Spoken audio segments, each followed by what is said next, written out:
And that was Consumer Holiday Product by Conformco.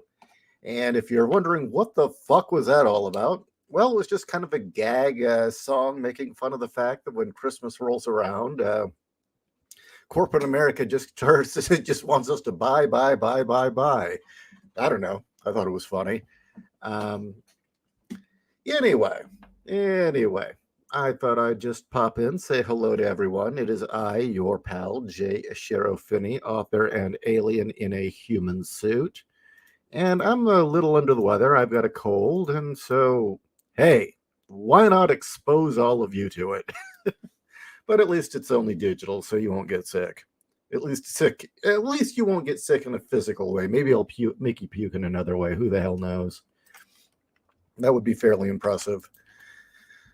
Uh, so I got some good news for all of you.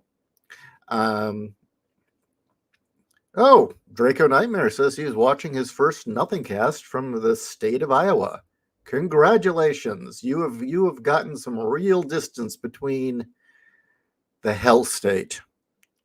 Yes, you have gotten away from it. You're a nice, safe distance now. If just happens to slide into the ocean or collapse upon itself and become its own third world nation, or someone just accidentally trips and nukes it. Who the hell knows? But anyway, good news for all of you as we speak. Kat is editing chapter 2 of Siege Engine, and then I'm going to post it to the Discord hopefully later today. Sorry it took so damn long. It turned out to probably be the most fucking difficult thing I've ever written, and I do mean that. I mean, in the past, I would say, well, no, I can't say that Case File Arkham was the most difficult. Writing wasn't the most difficult part of it. I was obsessive about it, and I bashed my head into a brick wall repeatedly, making sure that all of the noir lingo sounded right and did not sound pastiche or parody, but kind of fitting of the genre and the era. I would say of all my projects, Case File Arkham is the one I've worked the hardest on overall because it wasn't just writing, it was lettering, layout, just the whole process. But as far as actually writing something, yeah, I'm gonna have to hand it to this. This was quite a trial. It's almost 10,000 words of a battle scene. I've never written a battle scene that long.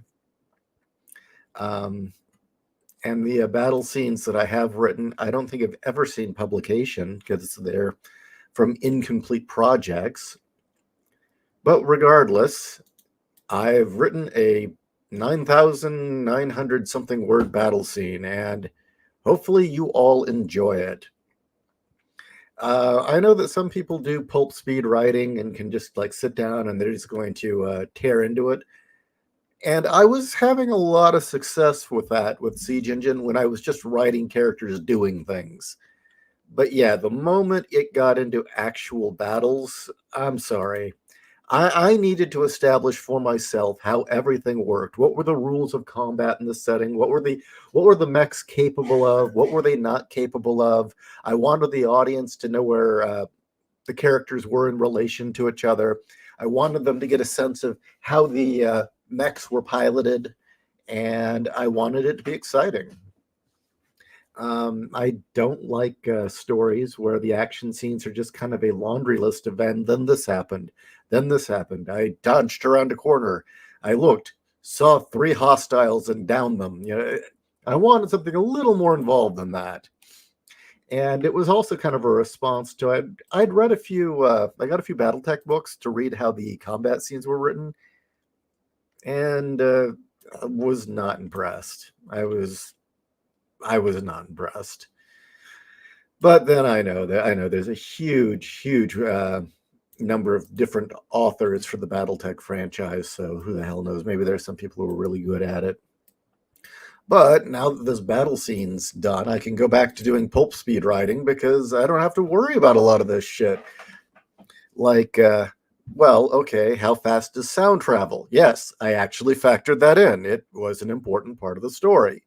Um, coming up with neat and creative ways for the mechs to try and shoot each other that didn't seem tired and boring.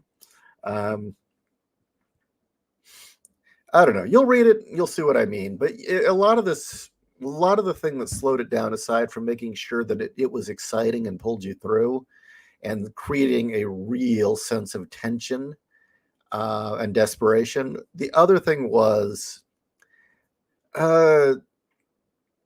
again, just the establishing of, okay, what are the rules of this setting? What can the mechs do and can't do? Because, the thing about Battletech or, when the Robotech novels were coming out, and any number of, or Star Wars for that matter, the advantage of writing a franchise is that all the people coming to the book know everything about the universe. You don't need to explain to the audience what Dagobah is if you write a Star Wars story. They all know that's where fucking Yoda lived. You don't have to explain what an X-Wing looks like and what it's capable of, because everyone reading it already knows. And the same thing with Battletech, even more so. Every person reading those Battletech books knows what every mech looks like, knows what their armor is, what their weapons stats are. And so, yeah, I mean, it gets a lot of the hard work is already done for the author. So yeah, I had to set up my own rules, and I will admit it was fun, definitely fun. I'm going to run it past Raltz as well. Don't worry, I'm not delaying it. Once Kat's done reading it, I'm uploading it. But yeah, I'm going to run it past Raltz and see if it passes the smell test with him. I don't know. We'll see. And I mean, plus for that matter, there's a character that is loosely based on Raltz in it, so I guess that's another reason to make sure that he get a look at it. Now, I will say that the one that I'm uploading, the Siege engine that I'm uploading to the Discord that I've been sharing with all of you, it's not the full version. There are extras that will only appear once the book is printed, or printed. And what I mean by that is there's kind of an introductory scene that I think is 1,200 words. And then at the end of each chapter, I've got a little section called Would You Like to Know More?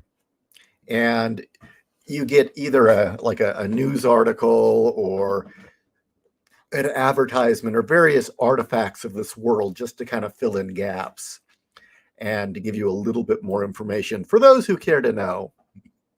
So yeah, there will still be material in this book that you have not read, even if you've been following it on the Discord. Another fun thing is that, God, I think the Tusson's hitting me because I'm not thinking too clearly. I don't care what anyone says. Robitussin High's work. The Tusson. Anyway. Shit, what was I saying? There was something extra about the book I was going to mention. Oh, I remember what I was going to say. With chapter 2, this battle scene, I finished the battle scene, got them out of the battle scene, ended it with them, got them to a spaceport where they're scheduling a flight home. And when I caught myself suddenly writing more scenes, I said, no, it's almost 10,000 words. This chapter's over. This other stuff that I've just written goes in another chapter. It goes elsewhere. Otherwise, this chapter will never fucking be done. Oh, you got that DXM high? Yeah, a little bit. Yes, I do. Kind of wonder if it's mixing with my meds. Samuel says, I started on Philip K. Dick's short stories. Oh, they're the best. His short stories are the best. I mean, he's got some great novels, but I think with a lot of sci-fi writers, short stories are the best form for a lot of them, or novella. One that's almost novella length, or I would say is novella length or novelette. Second Variety, that is by far one of my favorites. Hell, if it's in the collection you've got, Samuel, I would say forward directly to it. You need to read that story. It's really good. Um, Another neat fact about that second variety story is that the silver ball in the Phantasm movies, the silver ball that would pop up and the blades would shoot out and fly into a guy's head and drain them of blood. Those were directly inspired by that Philip K. Dick story. So just picture that in your mind when they start talking about the robots in the story. Trying to think. Another one, which I would say counts as a novella, not really a short story, is Vic and Blood. A Boy and His Dog was based on it. The Vic and Blood stories are really good, and you'll read it and you'll say, that's part of what Ishii that influenced Ishii when he wrote Scars," and it did. It absolutely did. There's some influence there, and I thoroughly own it. Oh, God. Editing is for editors. Our job at writers is to get it on the page so the editors can suffer. There is some truth to that. There is some truth. Actually, Ironcast Night, I felt really bad with the fact that you sent me that story about the fighter pilot in the space starfighter, and that he was doing the strafing run on that facility. You had sent me that story, and I was going over it and giving it a full edit, and then I just stopped because I had to finish Boobs of Steel, and then I had this. But I'm going to get to that now. I mean, I really owe you big time for the amount of editing you did on Boobs of Steel, especially at last minute. So I'm going to go back to that and tackle it. A Boy and His Dog is a Philip K. Dick book. I love that movie. Yeah, actually it is. I mean, the book is, or the stories, because they were a collection of stories that were episodic, and they were being published in a magazine, and they're good. I mean, the movie had to, I guess, do some shortcuts. In the book, it's in the wastes of Los Angeles, so it's in a blown out city after a nuclear war. Whereas in A Boy and His Dog, they couldn't really afford to get that. So the claim was, oh, well, LA had sunk into the mud, and that's why it's all a desert now. Because, well, we can't really afford to film in blasted out wastes of buildings, which is a shame. But yeah, so check it out. It's good. It is really good. And it's like a lot of Harlan Ellison stuff, it's got a twisted sense of humor to it. A very twisted sense of humor. Samueli, second variety is in the collection. It is the last one in the book, which is the first three books in his short story. Okay. Which ones have you read by? Just out of curiosity, by the way. I would recommend a few other of my favorites, but my head's not working too well right now. Oh, that too. That too. The cities were also there were the bunker cities as well. That is in the book. The whole underground city with the oh God, was it the HOA or whoever it was that was running it? That's in the book. That's still there, but a lot of it was taking place in a nuked out Los Angeles that looked more like Terminator. Okay, so you read Beyond Lies the Wub, The Skull. Oh, The Skull's a good one. I like The Skull one. And Mr. Spaceship. I don't think I've read that one. You can find some pretty good radio adaptations of What Lies Behind the Wub. I believe X-1 did one, and you can find that here on YouTube. Well worth listening to. Oh, God. The one that really gets me is Total Recall, or We Can Remember It For You Wholesale. You read that one, and the story is super, super short. And you're like, oh, hey, I sent you a link if you want to hop on in. Oh, okay, very cool. Okay, yay or nay on the edit? All good. There was a couple of, like, She's talking to me. Two little things missing, but I added them, and you'll see them in red. They're at the end. Cool. So, but overall, 2 thumbs up. Excellent. That means I will upload it today. That's finally. Yeah, the HOA was a critique. Critique was awesome. Imagine those neurotic boomers still trying to run the world like Buke, like they didn't nuke it to hell. The movie rocks, and the punchline at the very end. I mean, the punchline with "What's a boy love? A boy loves his dog."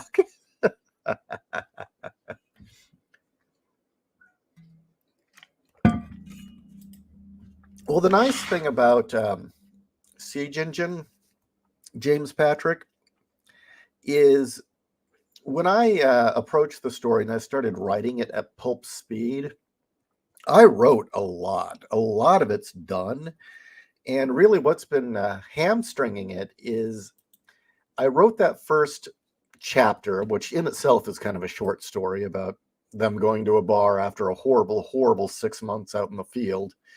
And then another, another 3 months in cryostasis as they went back to Earth. But originally, the next chapter just goes on to what happens next. And when I was reading through what I had, I said, you know what? No, the audience needs to see exactly what went wrong on Venus. So the second chapter is kind of a flashback where he says, oh, okay, so about that shit show on Venus. And then he lays it out to you exactly what happens. And it was the chapter that would never die. It just kept going and going and going.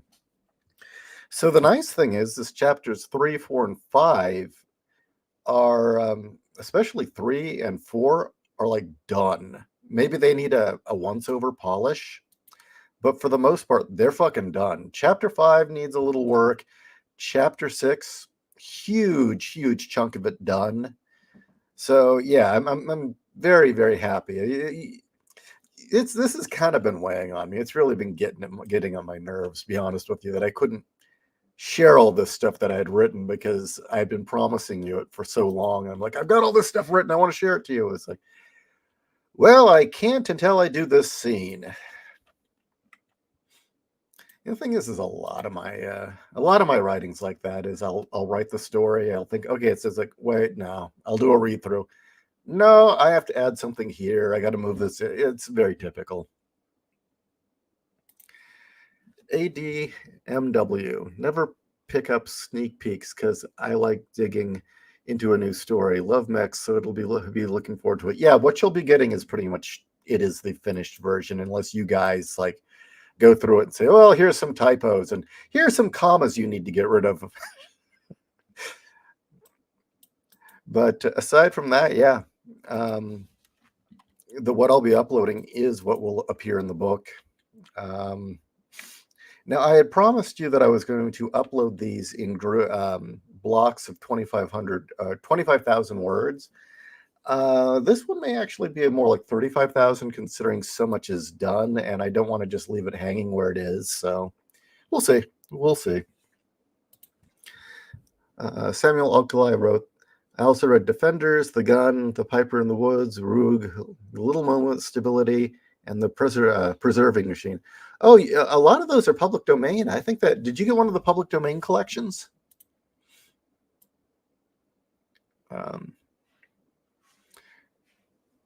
Okay, who else is online?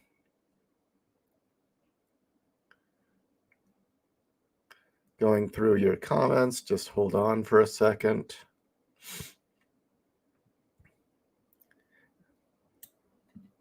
William Silva says, hate to ask, but is Janelle doing better now? Yeah. We talked to her 2 days ago in the morning, and we had a long talk, and she's doing a bit better. But yeah, the times we're living in, guys, it's rough.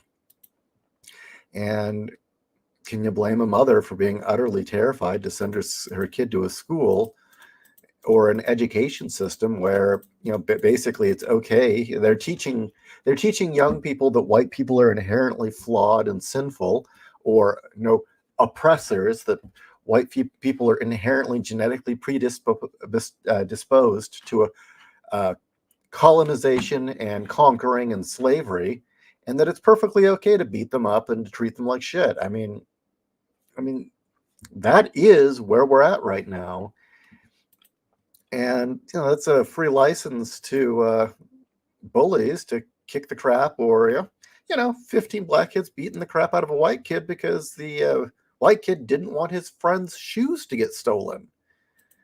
So yeah, I mean, I get it. It's rough. I really urged her to pull him out of school and put him into homeschooling, but she says that they've got a good situation going. They've got it under control. So um, she's the mom. I'm not. It's her child, and I have to trust that she actually. You know what? Actually, this information I can't share why she's okay with it. So let's just say that there are things in the works that may make it okay, that may smooth things out.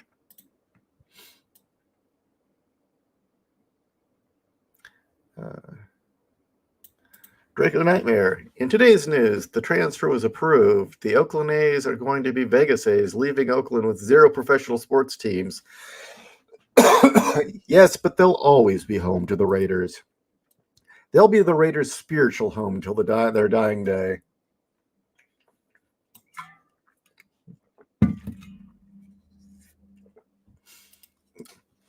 Wig rap. The state of racial tensions in this country is insane. So much for the great uniter. Yeah, and the racial tensions are all by design. Oh, Cat's here. Hold on. You there, Cat? Hello, Cat.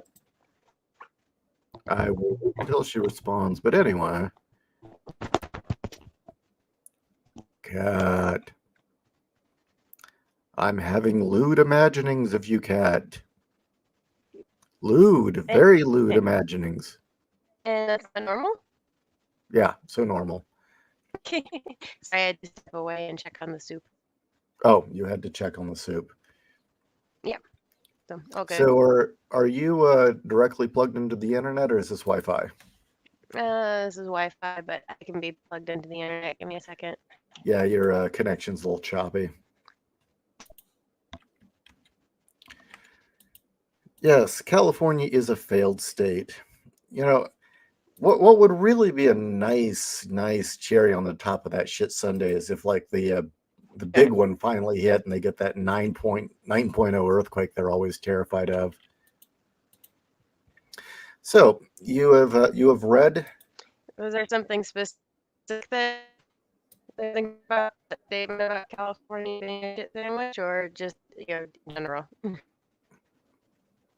Hey guys, does Cat sound like a Dalek to you, or is it just my connection? I'm curious because I didn't really make any of that out.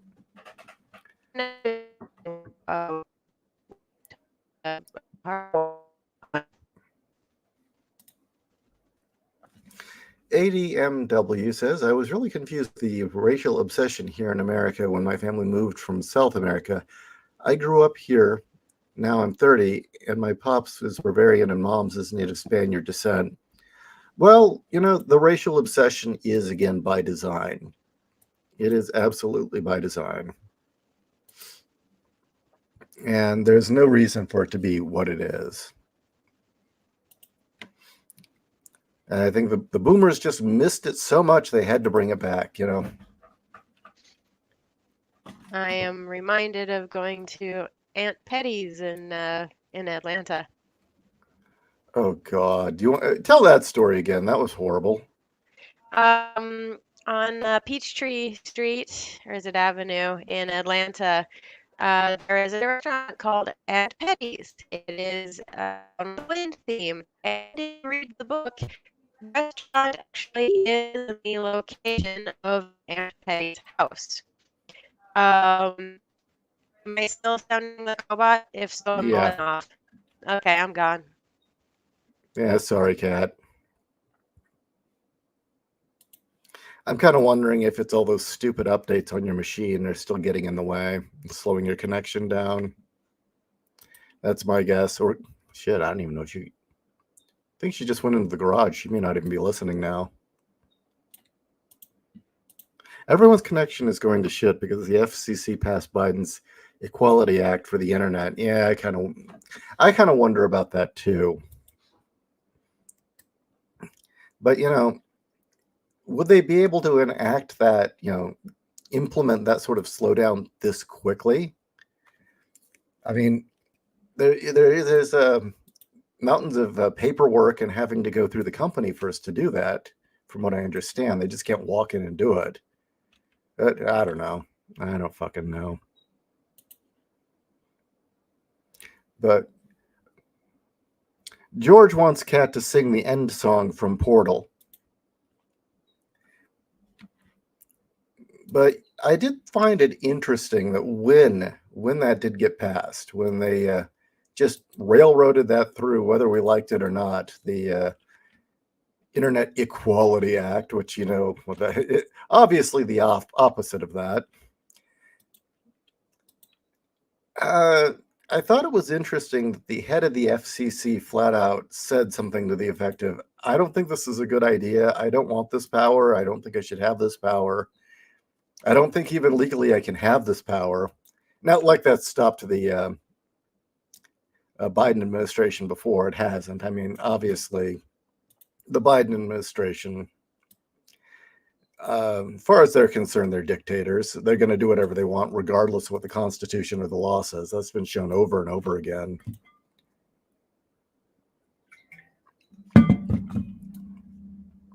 And just pushing us one step closer to when states will probably balkanize and start fighting with each other because of shit like this. If they really are screwing with everyone, it was kind of like they just did it. It wasn't even like SOPA and what was it? The other one, I forget. Net neutrality, I think. With both, where they really tried to sell it to the public. This one, they just rammed it through and said, "Fuck you." So, yeah. Is the Biden administration even functional? No, but that does not mean that they can't throw wrenches in everything and fuck everything up. That's the problem. Is that, one retard at the reins of power can fuck all sorts of things up and still be utterly incompetent. Or in fact, incompetence might increase that. So, yeah. I also kind of wonder what corporate America is going to be thinking about this when they start losing profits and their business, their bottom line keeps getting cut into because of the weird behaviors of the Biden admin.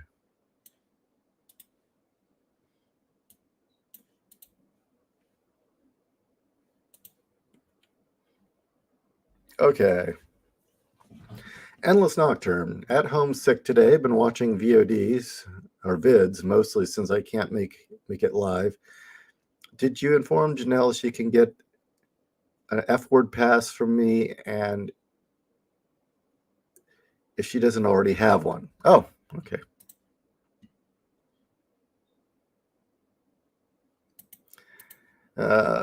ADMW says, I hate that America feels like 1990s Colombia right now. Yeah. Cat, I'm fine with returning to the age where my website was hosted by myself on a dedicated computer. Maybe we can start moving things over. Well, yeah, I mean, for one thing, if they keep fucking with all these various social media sites and screwing up internet speeds and slow down and causing all these problems, it may cause people to start spending less time online, and ultimately that would hurt them. That would definitely hurt them. And it would hurt Silicon Valley, who's been supporting a lot of this shit from the start, has been supporting the Bidens, the Biden administration. So, yeah, who knows? But, yeah, I guess if there's one upside to it, maybe it'll get something. Maybe it'll start getting kids off of TikTok.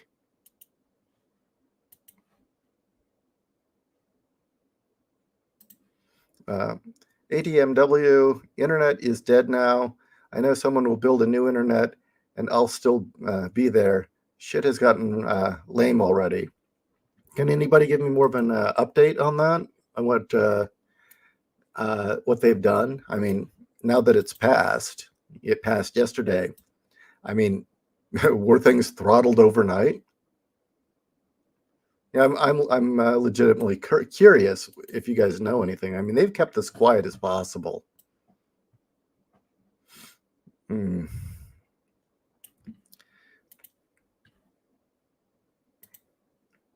And George says, "Get Tor." Endless Nocturne says, "I won't do that. Personal PCs won't have sufficient ice to keep hackers from being just as efficient at censorship as social media." Maybe, yeah, but at the same time, keep in mind that if it's all scattered and it isn't all kept under one umbrella like YouTube or Facebook or TikTok, you name it, that means there's a lot more work to it. You can't just hit one spot. It's not all self-contained. It's scattered. You'd have to go after each and every one of them. Or you just take down the ISP and do shit tons of collateral damage. But yeah, we'll see. The big questions are hosting companies like HostGator and GoDaddy going to start ban blocking, even report on their customers? Tor has backdoors for alphabet agencies. Yeah.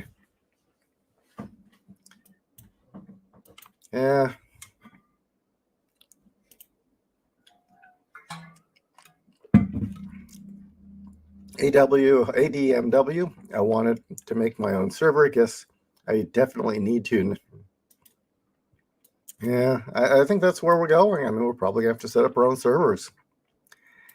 And yeah, one thing is it will definitely be a step backward in a lot of ways for connectivity. It will slow things down.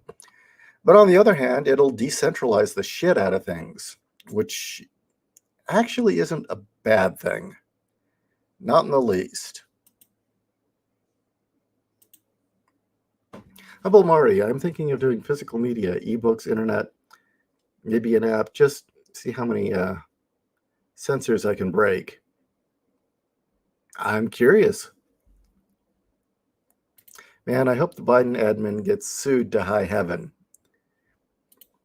Well, as Styx Hexenhammer pointed out, another option is to just get a VPN and start using websites and servers in foreign countries, Eastern Europe, Russia, places that don't go along with this shit.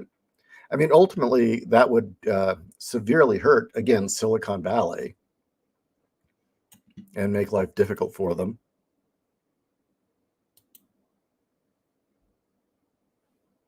And Riserman stands before us. I don't know. What do you think, Kat? What do you think of this bullshit?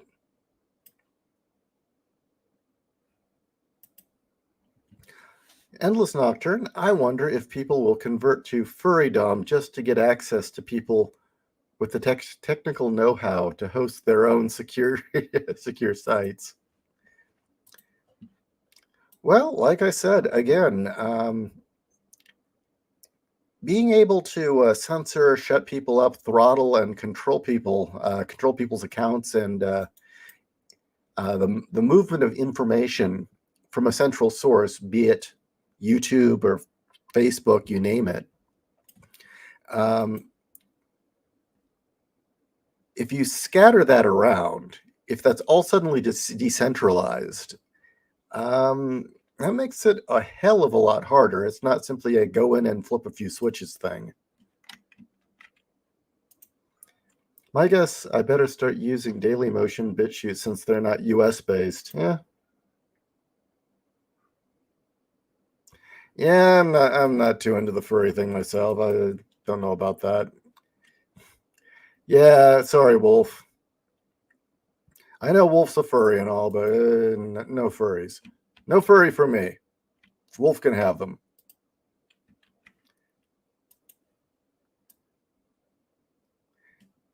But as far as Kat's voice clipping in and out, I think it has far less to do with the internet connection because she's using the exact same router I am. I think it has more to do with the fact that her computer is having issues. I don't know. Windows updates seem to do very bad things to her laptop. Damien, lurking at the moment, trying to draw one of Ralt's Neo-Roman Legionnaires for you. Oh, cool. For your weekend Rifts game. You know, I really like that he added the Neo-Roman Legionnaires. I don't know if that's canon and that's part of the game, or if he came up with that himself, but I love that. I thought that was great.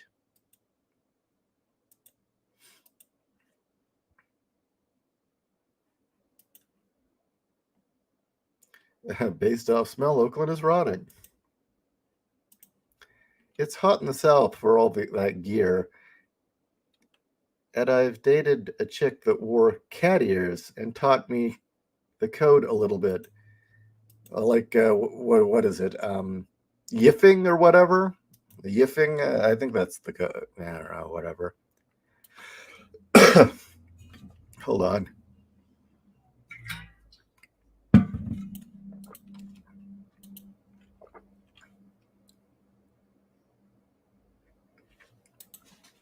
Well, the one thing I'm going to keep bringing up over and over again with other past fascist regimes, be it the Soviet Union, Mao, God,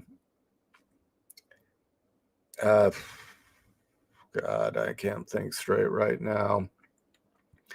Yeah, Soviet Union, Mao, Hitler. There were a few others I was going to pull up. Oh, Venezuela. In each situation, these were people who had popular support. The masses and the masses supported them. The people liked them initially. And for Biden to be pulling all of this shit, he's hated. I mean, he is utterly fucking despised. I mean, even the tried and true diehard retard Democrats who swear by him are embarrassed. It's obvious they're embarrassed. They don't like talking about him. Why? Well, okay, other than Stephen King, but that's a man who's not even in reality anymore. And why? Well, look at him. He's a piece of shit. But that's the one factor that keeps returning to me, is that in these other communist takeovers and fascist takeovers, the leader had a cult of personality. They were popular. They had popular support for a very long time. That's not the case with the Biden crowd or the Democrats, or even Washington for that matter. The level of hatred people have for them, it doesn't bode well, you know? It really doesn't. If a successful revolution needs the rock star charismatic leader or two, or the personalities that people get behind. And Biden, they just have to keep hiding because he's such an embarrassment. And when I look into revolutions in the past and the reading that I've done on revolutions in the past or takeovers, really they only tend to be successful, okay, when one, there's a power vacuum, or two, the military is overextended or very weak. And let's face it, there is a power vacuum in Washington that nobody knows what anybody else is doing. You've got a senile old man ramming through legislation. You've got senators and congressmen beating each other up, threatening to kill each other on the House floor now. Um, the one hand doesn't know what the other is doing with the Biden administration. So many of their actions are like contradictory. Like one little interest group will go off and do one thing, and then another will go in another direction and do the exact opposite. You've got them fighting amongst themselves over Israel. So there really is a power vacuum. And then second, our military is overextended and broken as hell. As Raltz put it, what they had 2 weeks of ammunition left. If a war started, they would be out of ammo in 2 weeks. And when they gave all the tanks to the Ukraine with the plan of, oh, well, we're going to make the new Abrams. Well, you got 3 of them right now. Those new Abrams, they're still in beta testing. Those are they're still testing it for kinks and working things out. That thing is nowhere near battlefield ready, regardless of what anyone says. So there's that. So yeah, all this gear has been given to the Ukraine. They're running out of money. It's just, I will say, all it would take is one charismatic leader to step up to ignite a fire here. That or an inciting incident. And either way, it's not going to be pretty. It's not going to be pretty. The whole Israel-Palestine thing has broken the left beyond repair, in my opinion. Their unity is severely hampered. And for that matter, I think the other benefit of what's happening in Israel is it's really souring a lot of lukewarm conservatives on the neocons. A lot of these pro-war neocons are burning a lot of bridges and putting on a very bad public face. So in a sense, even the Republicans or the right, shall we say, is benefiting from scraping off those who really were never America first to begin with. I mean, clearly Mark Levin and Ben Shapiro were never America first. I mean, well, Shapiro voted for Hillary Clinton, so I mean, I don't know why anyone even listens to that shithead. Baby beard. They're trying to kill Trump. Maybe, maybe not. I saw that report from Styx Hexenhammer. Now, I will say that Styx has a pessimistic bias. When COVID first came out, his predictions were nightmarish. He was talking about, water droplets possibly wafting up in the wind into your house and killing you. And he was super paranoid. He doesn't talk about it now, but when COVID first happened, he was convinced it was the Black Plague and gave the most cataclysmic read on the situation. When what did COVID turn out to be? An annoying cold. I mean, for most of us, a mild cold. I mean, people were getting it and not even noticing. So the one thing I will say is that Styx has a very pessimistic bias. Now, will they try to kill Trump? Oh, it's very likely. It's very, very likely that they'd like to kill Trump.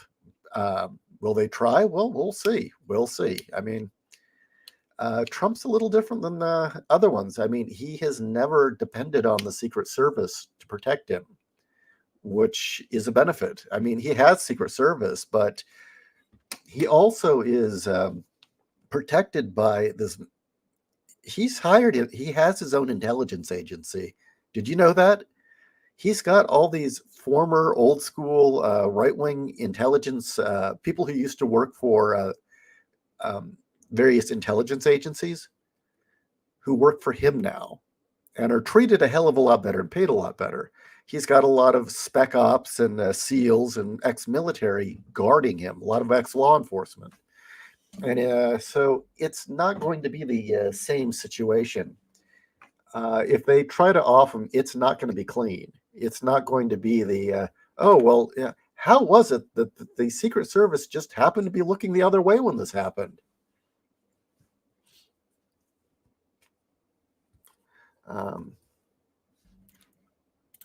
Did you hear about Ben Shapiro firing Candace Owens? Well, I don't think he can fire Candace Owens. Despite the image he portrays of himself, he doesn't own the Daily Wire. He's an employee. I mean, he apparently doesn't even work at the Daily Wire headquarters. So I know that he's been demanding she be fired because clearly a baby beard is a big, strong man who can stand by his arguments until a black woman questions him, and then he starts screaming oppression like a little bitch. I mean, you notice the he is immediately playing the race card or the anti-Semite card. He's immediately acting like every fucking woke leftist we've seen who, when they don't have an argument, they start screaming racist or sexist or anti-gay. What's little baby beard do? Oh God, you hate Jews. No, she doesn't. She said nothing of the sort. Candace Owens said nothing of the sort. Candace Owens just pointed out the reality of, well, white people have been shit on, oppressed, talked about how they were teaching in schools that white people are genetically predisposed to oppress and harm people, that we're evil, that we shouldn't have rights, we shouldn't speak. And suddenly it isn't until you get pro-Palestinian protesters at schools that suddenly all of these wealthy people funding schools give a shit. That's a fair question. That's a fair question. Why is it that, the average, let's face it, the United States is still 65 to 70% white. Why is that same privilege not extended to the average American, the average white American? It's just like the people in France. What was it? How many priests got knifed and beheaded? How many churches got burned down? How many French people had been murdered in the subway or raped? But it wasn't until they started attacking Jews that suddenly they turn a 180 and France is now deporting all of the Muslims. Why then? Why was it suddenly this one group? Why wasn't that protection extended to France's native population? Good question. That's a fair question to ask. It's a very fair question to ask. And it's a fair question to ask, well, why did all these Jewish donors have no problem with universities shitting on white people and shitting on white culture and stoking racial hatred? But the moment they turn their gaze on Jews, suddenly now they care. Because, well, it's tribalism. And that neocons like Baby Beard Shapiro obviously he's just another woke identitarian. It's that simple. He's just as identitarian as BLM and all the other race or racial and identity groups that have been tearing our society apart. He's just as biased. ADMW. In its defense, the only ones who survived through strong antibodies. The COVID gave me a hard fever for 2 weeks, and I was in great shape. Really? That's interesting. I mean, I got it, and I thought it was allergies. I honestly did. For the first week, I just thought, okay, well, this feels like allergy season in San Diego. I guess I didn't escape it when I came to a desert. That was one of the reasons I like this desert is I don't have to deal with allergy season. No, it wasn't allergies at all. It was COVID. And yeah, I had like one bad day. I mean, I will admit it took quite a while to cough all the crap out of my lungs, but it was a pretty fucking mild cold. So, who knows? Maybe it's just, it depends on who it hits.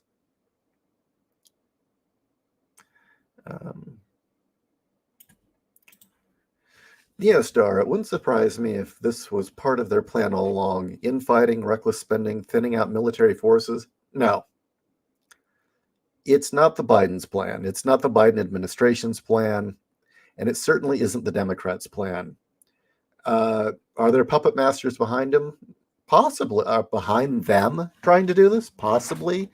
But the reason I'd say it isn't is because this is not operating like a well-oiled machine. This is a fumbling, a headless beast who's reacting to everything. They're not really ahead of the game. It's something happens and then they react. And the other thing is if they really did have some sort of master plan, they wouldn't weaken the very military that was supposed to protect them. They wouldn't piss off the very military that's supposed to protect them. I mean, the military fucking hates them. And that's just a given. I mean, there's all sorts of different things they've done that it's very clear that this has less to do with planning and more like they're juggling juggling chainsaws and just hoping they don't get cut. And they're just convinced they can just keep pushing it back. And, eventually I'll die or I'll be out of office and I won't have to worry about this. For the meantime, I'll just patch a Band-Aid on it and push it back, Or wait a minute. Oh shit, this is happening. Censor the entire internet. That'll fix it. These things will hurt us. Yes, this will hurt society. It'll be bad, but it's also going to harm them. Extreme actions like this are going to harm them and do more damage as well. And the reason I say that is the government claiming, okay, we get to decide what ISPs can say and what they can profit on and what they can charge and all that. That is a massive overreaction to Elon Musk, first off. Second, that's going to make them a lot of enemies, if it hasn't already. And as they implement it, it'll make even more enemies. If this was a well-oiled machine and it was well-planned and they all had, if they had the great 17-point plan of the WEF that was working perfectly, supposedly, they would have implemented something that wouldn't get anybody mad, that we wouldn't even notice it's there. Or in fact, they wouldn't even need to implement a plan like that or such an extreme reaction because everything's okay. But no, the house is falling down. Everything's on fire around them. Everything's falling over. This is not a well-oiled machine. These are not people who have absolute control. They're hanging on by a thread. And, eventually the bullshit pile is going to fall over. Again, it may not be good for us, but we've discussed plenty on the the Monday show, the Pissed Off Gen Xers. We've talked plenty about why their idea of, we'll just run off to our bunkers isn't going to work out and how ill-conceived that all is.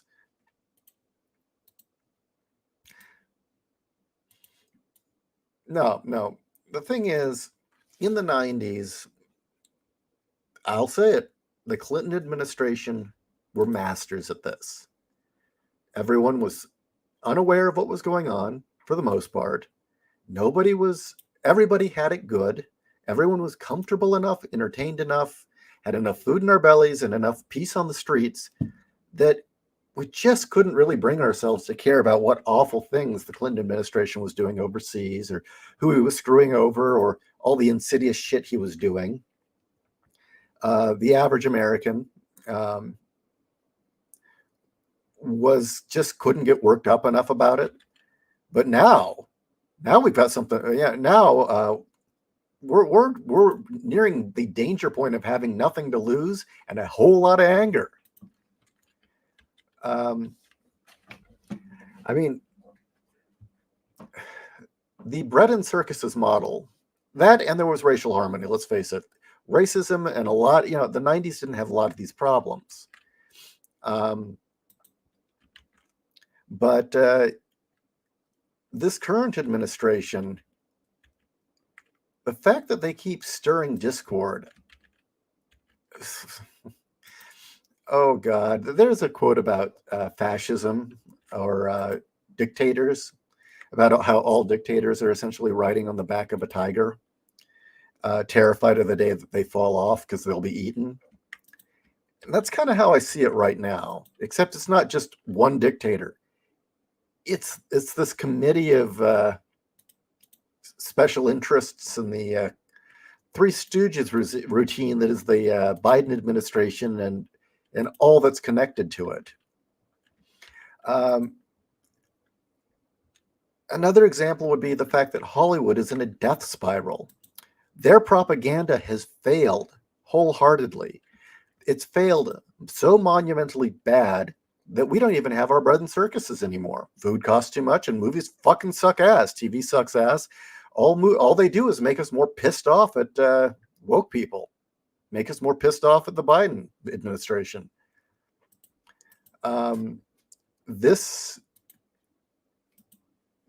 I think I've made my point.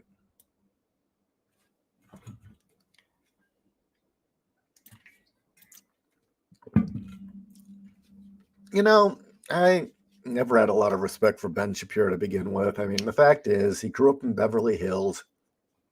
He's a spoiled rich kid. The only reason he even got onto the Daily Wire is his daddy had a shit ton of money and invested into it.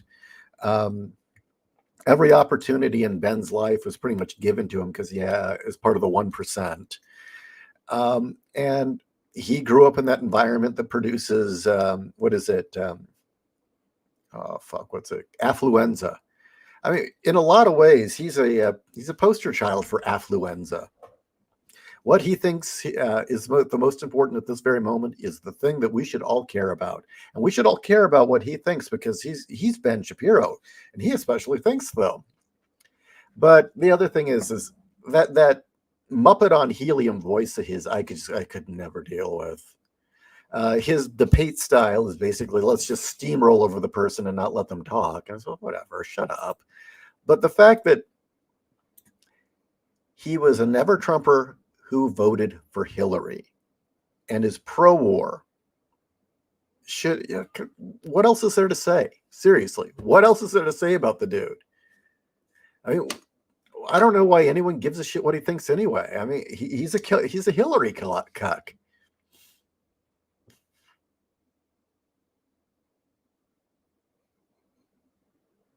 Okay. I never respected Shapiro. The man is a mirror image to bitch-face Tim Cesspool. I would say Tim Pool, the chicken lover, is so lip-wristed and beholden to not offending people.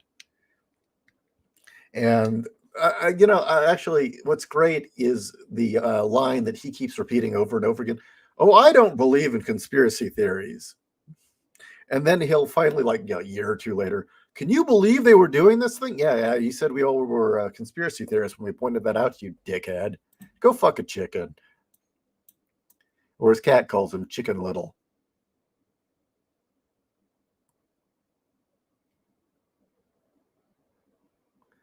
Okay. Just a passerby. I disagree. Muslims were targeting Jews for the last 25 years in Europe. That countries like Germany and France now seem to take action is a step forward.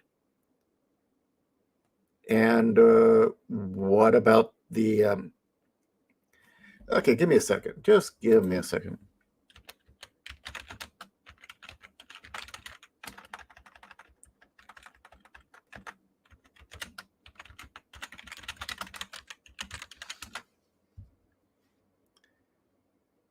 Okay, so let's just take France. That big step forward you're talking about. The Jewish population in France is 16 million, or 0.2% of the society. Why is it that it was when horrible things started happening to the Jewish people and became mainstream news that they did anything? I'm sorry.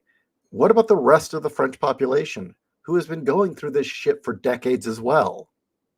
Seriously. When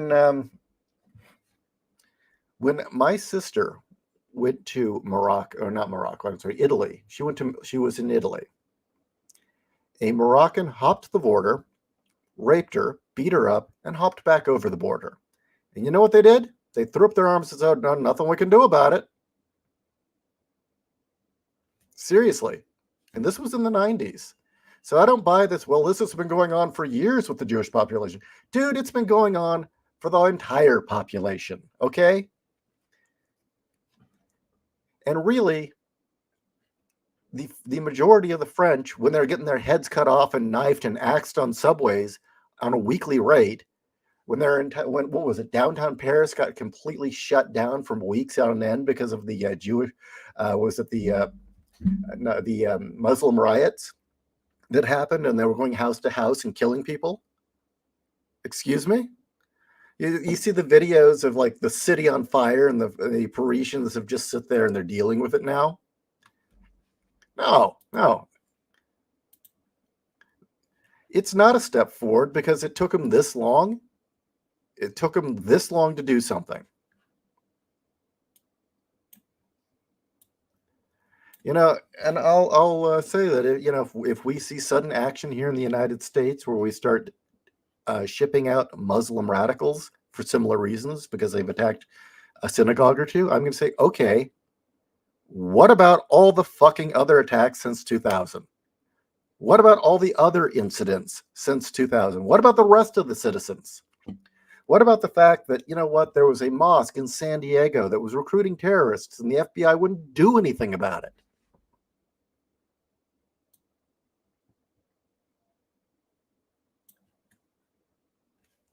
Okay.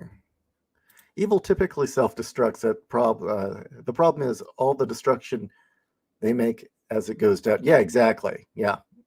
They burn the house down with them.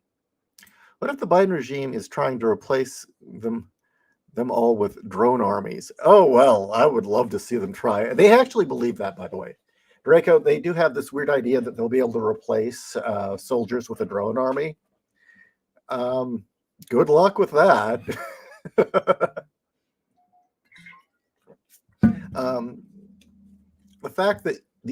The fact that Iranians can hack American drones and use them is a hint of what's wrong with that. The fact that a drone can be disabled by simply pointing a laser pointer at its main sensor ball should be an issue. The fact that, look at all the problems with the driverless cars. No, it's not going to go well. To quote the Hunt, either they're smart pretending to be stupid or stupid pretending to be smart. Yeah.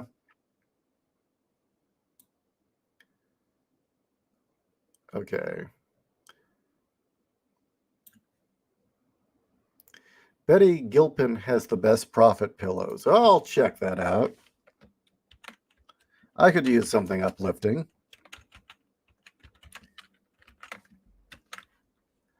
You know, but yeah, getting back to little Ben Shapiro. The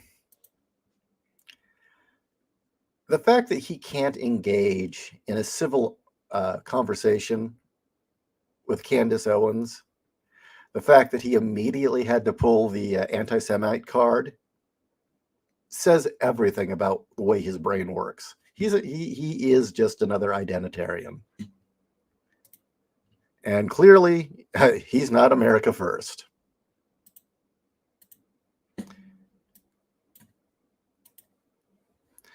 You know, for the amount of times he has called for us to send troops over there and have our kids die in somebody else's war, you know, really, he should shut the fuck up, pick up a rifle, and join the IDF. He does have dual citizenship, but no, it's easier to sit in his cushy little rich house on his fat ass, grow his beard, and bitch and whine that our kids should go out and die. He can go fuck himself. Yeah, these are nice. I don't say they're the best. I mean, well, let me see if I can find them bare. Who is Betty Gilpin, by the way? I don't even know who this is. Yeah, she's a looker.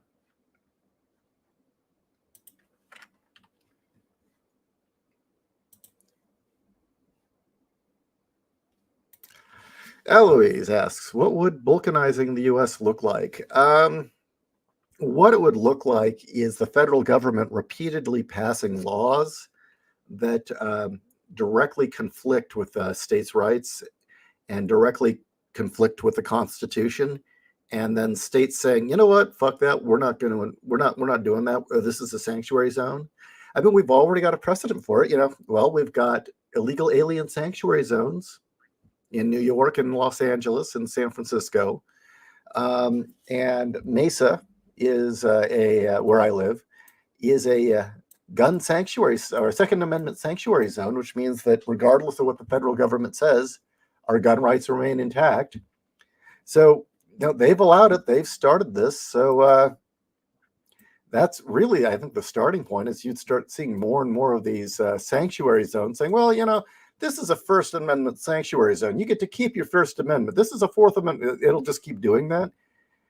And then I think either what'll happen is the federal government will implode on itself, and you'll have communities that were already kind of networked, states that were already interdependent, merging into like little countries that basically trade with each other, even if they're unofficially a country. Or you'll see the federal government send troops in to say, hey, you can't have that sanctuary zone. We're taking your guns away. And then the question will be, are you going to fight for that? Are you willing to shoot citizens for that? Are you going to send the U.S. military in to force people to give up their rights? And keep in mind, they've got a weak military right now.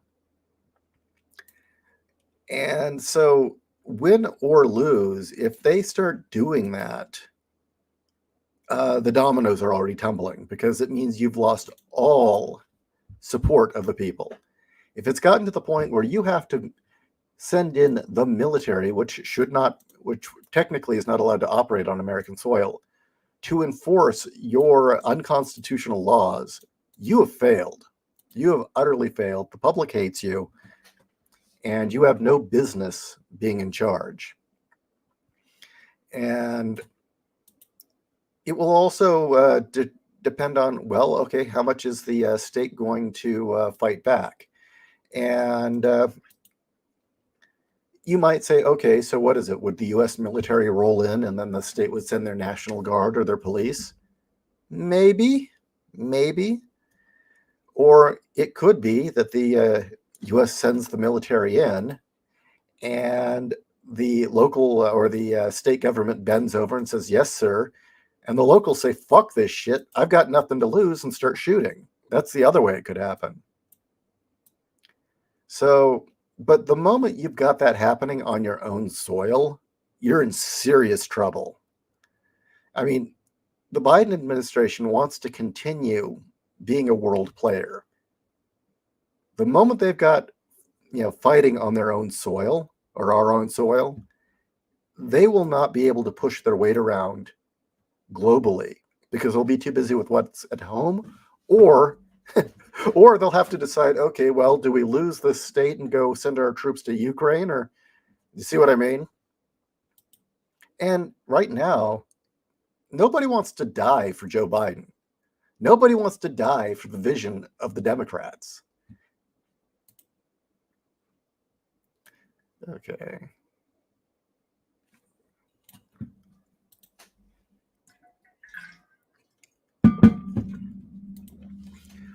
I think the elites are thinking a lot of people can be replaced with AI. That's them wanting carbon reduction. Again, it is so ill-conceived. They're going to have a grave, a rude awakening.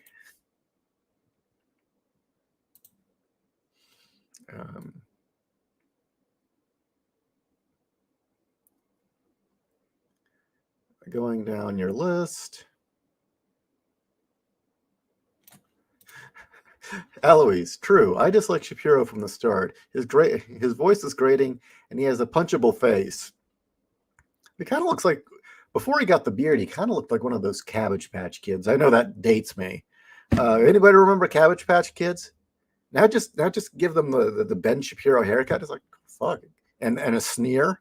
It's like, shit, yeah, Ben does kind of look like an upset Cabbage Patch Kid.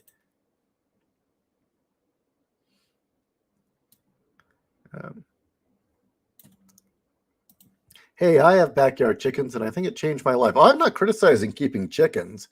I'm making fun of the fact that Tim's just got this bizarre obsession with chickens. I mean, it's on the level of Gonzo and Camilla. I mean, well, he even named his favorite chicken, Camilla. So yeah, I mean, his obsession with chickens is a little weird. Remember the chicken lover from South Park? Yeah, like that. Okay. You want an example? You want an example of what's wrong with suddenly, okay, now universities care. Now people care. Now people want all this woke shit removed, or all this hatred removed from campuses because suddenly they've become pro-Palestinian. How fucked that is. Because we hear that on the mainstream news, but yet a white kid getting beaten to death by 15 black kids because he tried to prevent his friend's shoes from getting stolen is something they're trying to bury in the press and no one wants to do anything about. That's why it's fucked. If you can't identify the double standard there and what's wrong with that picture, I can't help you.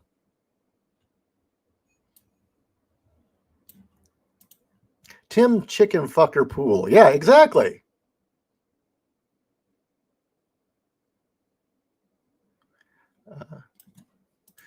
They won't be able to because China manufactures their stuff. Only drones will have faulty chips and backdoors. Yeah, that's another problem.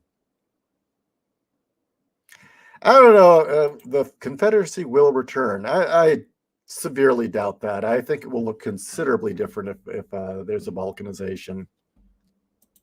And it also depends on if local populations decide to oust their state government.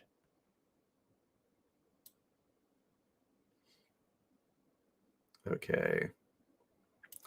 Another thing is during the Civil War, even though he was a tyrannical monster, Lincoln was another guy who had an almost religious cult of personality. I mean, who was it? Was it Thoreau who wrote, or Walden who wrote "Captain, Oh My Captain"?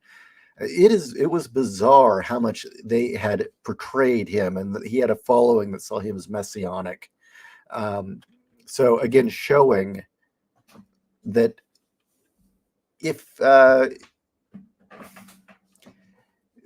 nobody has that feeling about Biden, okay, and nobody has that feeling about the Biden administration or Kamala or anybody else currently in the DNC roster. I mean, even Obama's image is suddenly kind of tarnished. That he wasn't the great history maker that we all thought. That and now he's like, oh yeah, he kind of sucked. Yeah, he blew that. What was it called when humanity destroyed the thinking machines? The Butlerian Jihad. Humble Marty remembers Cabbage Patch Kids.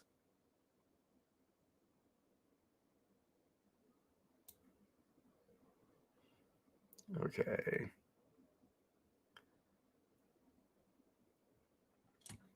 Shapiro has the bahaha, I'm grizzled now. Relax, kids, and relax, kid, and shave your hair beard. Actually, no, I wouldn't call it a pube hair beard. I look at Ben Shapiro's beard, and all I can think of is it kind of looks like the beard that a hobo clown would paint on their face. That's what I get from it. He's got kind of like one of those hobo clown beards.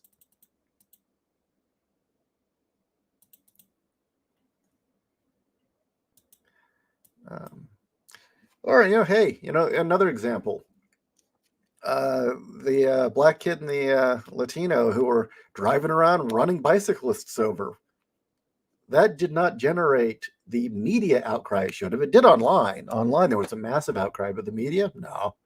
New York Times, nah, didn't fucking care. MSNBC, nah.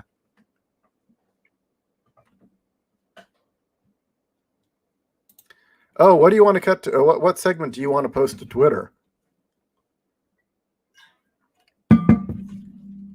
Just out of curiosity, Alois.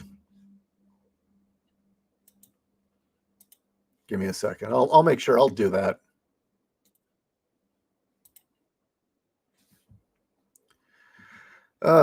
So anyway, Got my cold. Yeah.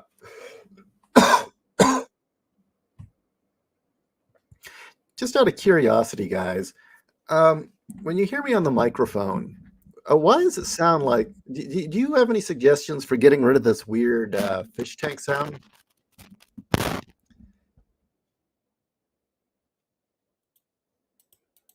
Any suggestions on that one?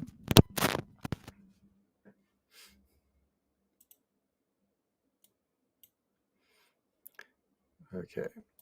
Publishing, Zero One Publishing presents The Adventures of Chicken Little and the Graphing Gimp. I don't know the second one, Graphing Gimp. I don't know what you're referencing there, but that's funny.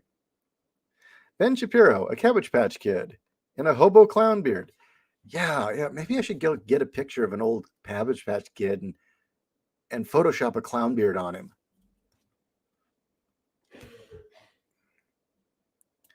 Oh, yeah. The Obama worship was pretty pathetic.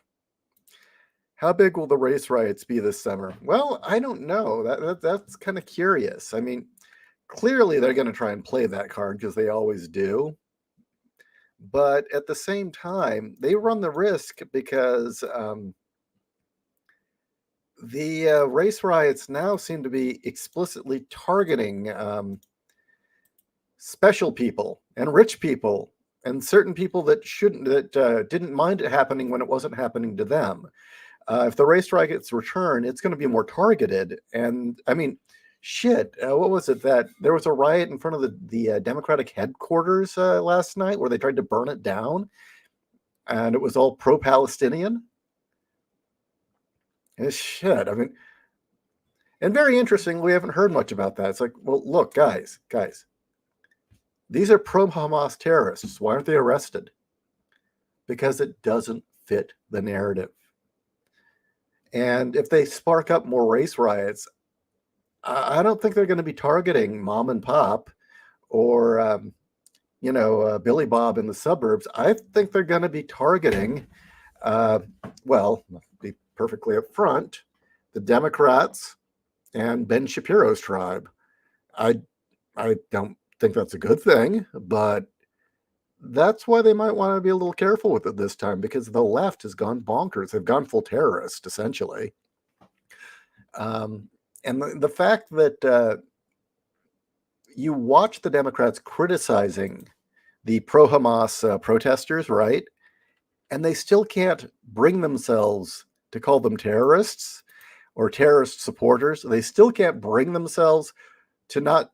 how many times have you seen someone comment on what's going on in Israel and or not Israel, I'm sorry. Well, they'll start commenting on the pro-Hamas rallies going on campuses, right? And they'll start with, well, Trump was bad too, and Trump did a lot of awful racist stuff as well. They'll always start with, well, yeah, it's our side this time, but, And I remember I saw one recently where it was testifying on the floor of the House, or was it the Senate? I forget. And he had got up there to condemn what was going on at Harvard, but he got so caught up in going on about, well, Trump's bad too, that he never actually really got around to criticizing what was going on at Harvard.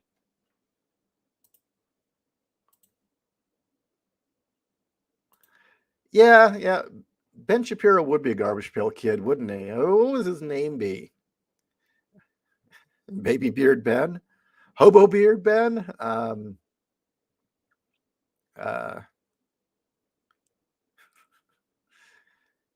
Shithouse Shapiro?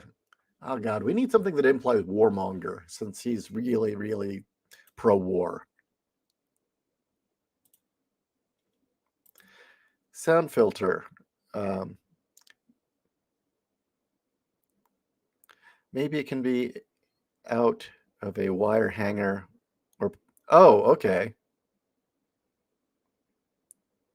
So honestly, how does my sound, how do I sound on the mic here, just out of curiosity?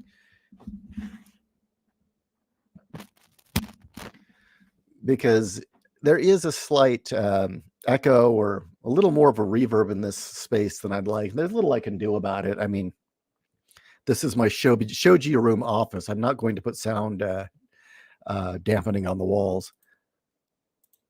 Bomberman Ben. I like that. Yeah.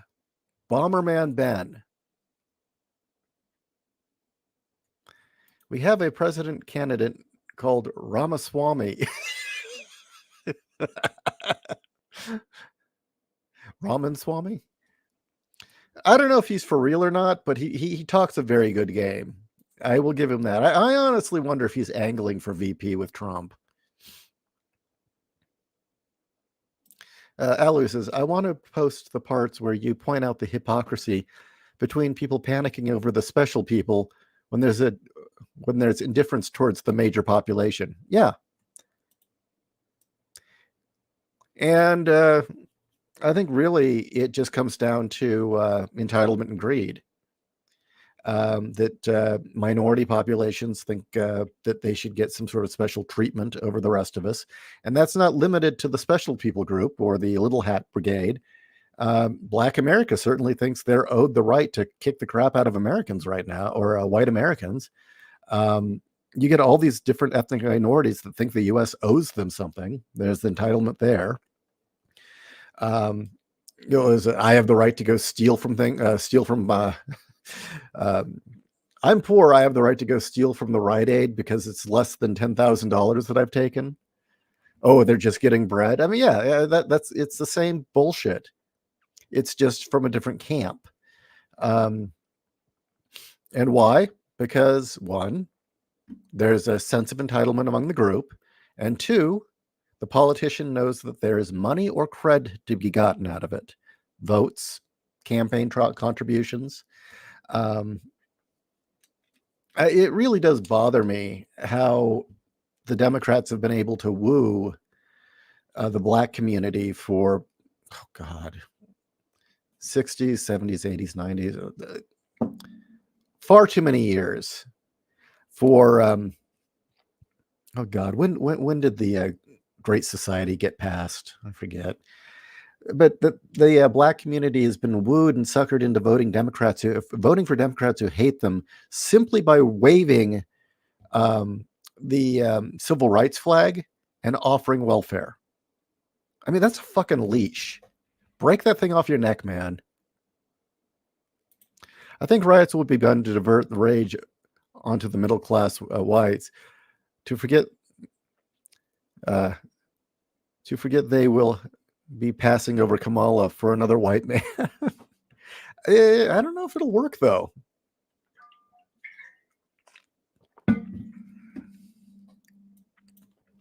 I mean, the left is no longer a unified front. They are ripped in half. Hi, Trenton.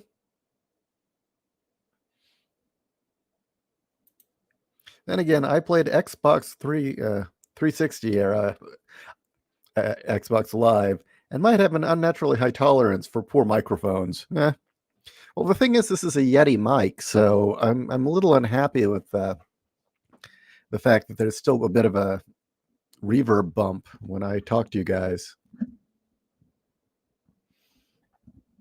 I don't know. All right. Well, I've been on for almost an hour and a half. Jesus. So, as always, get your last comments in, last questions before I go so I can comment on them. And I will be uploading Siege Engine soon, hopefully later this day. Chapter 2 of Siege Engine. There's a link in the description to go buy Boobs of Steel, and if you have already bought it, please review it. Too bad the current Republicans won't take advantage and seize power. The Republicans themselves are in kind of a weird state because it's the America Firsters versus the old farts that are comfortable and just want to keep the money coming in. A bunch of old assholes that really just need to roll over, die, or retire.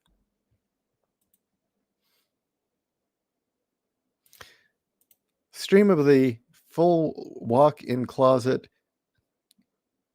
to deaden echo. Yeah, maybe. Okay, look into voice filters. I guess I'll have to do that. Would you suggest a actual external box or something that's a program?